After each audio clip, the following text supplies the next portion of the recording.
Pacers beat the Cavs 114-105 to win the series 4-1 and advance to the Eastern Conference Finals. How good are they? The Pacers? Yeah.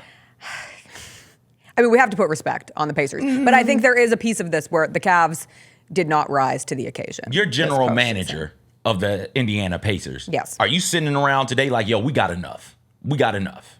I have to be because this is 2 years in a row. Okay. And they just beat a 64 regular season win Cleveland Cavalier team. And when you look at this stat, took me out. The Cavs went 36-5 at home this season against teams not named the Indiana Pacers. They went 0-5 against the Indiana Pacers at home this season. And obviously a chunk of that comes in this postseason. But this Pacers team just feels solid.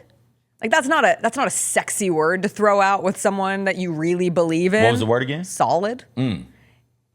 They're right on.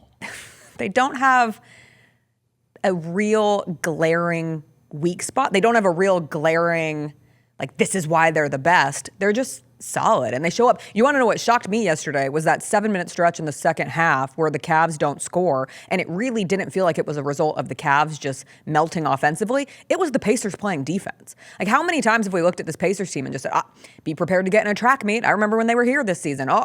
What's the over-under of this game? No defense to be played.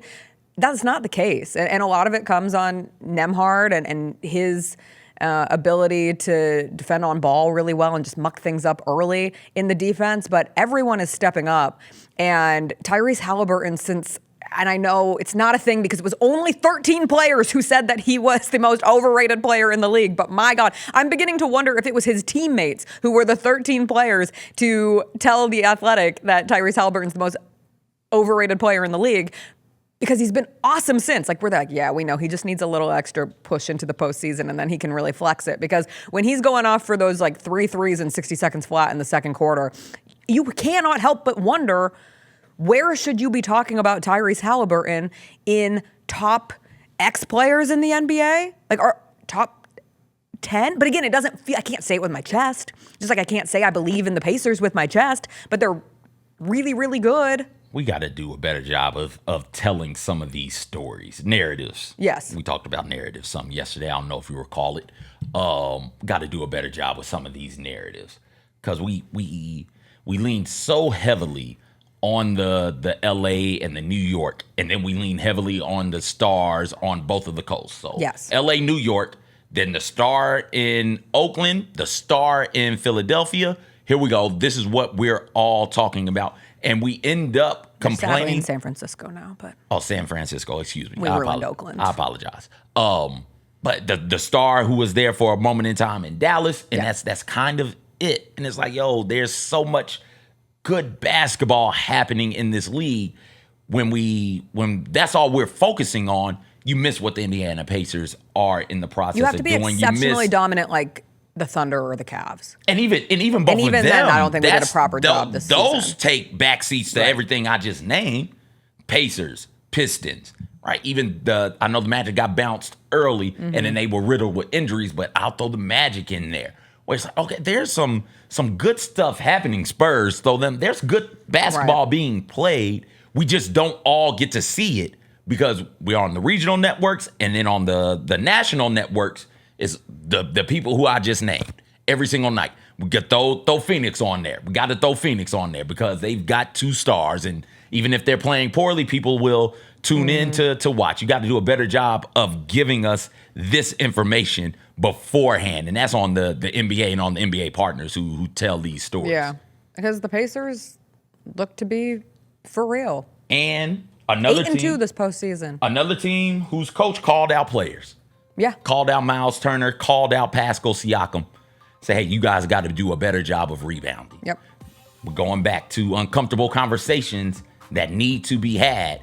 If you don't have the clout, and Carlisle has the clout to do that. He has a respect in the league. But if you don't have the respect in your locker room to be able to call out star players, high production players, when they're effing up, it's all for naught. You want to know what they're doing and those with players the Cavs go out already? there and respond. What? Speaking of narratives, will LeBron James come home? Ooh.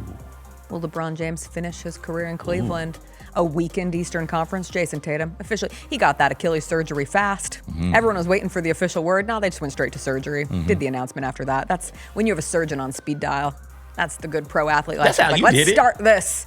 I had to wait a week and a half on my birthday. I forgot it was your birthday. On my birthday. But no, you look at the Cavs, and I will say I was really impressed with Donovan Mitchell's just care factor last night. Like, he was dying. By the time he's at the free throw line taking those 3 free throws and missing all of them, like, I know you don't feel things when you watch these teams.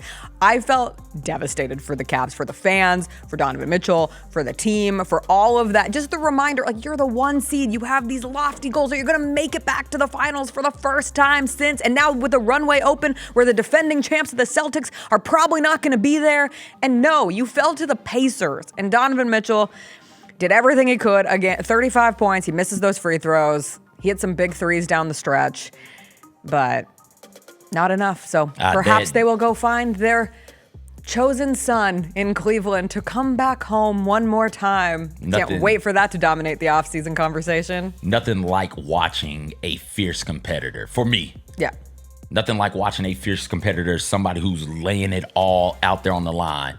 Nothing like watching them in that moment with Donovan Mitchell, a moment like that where it's just like, okay, there is a limit to what this dude's body can do. Yes. There is a limit in there's a mortality to him. So much about sports, we lionize these people. We tell these stories like they're mythical gods. Or aliens. Demigods, aliens. But to see the humanity come through in that moment, and then to see how he responded to the humanity, and to see how people responded to that, that's something I'm all the way here for. The fans were clapping. He missed 2 free throws. And they were still riding They were with him. cheering him on. Oh, it hurt. He missed that 3rd free throw. I was like, yo, you can't do anything. You can't be anything. Yeah. There's a limit on this. And that dude right there, because if it was limitless, that dude right there would find a way to get it done. There's a limit to it. There's a mortality to it.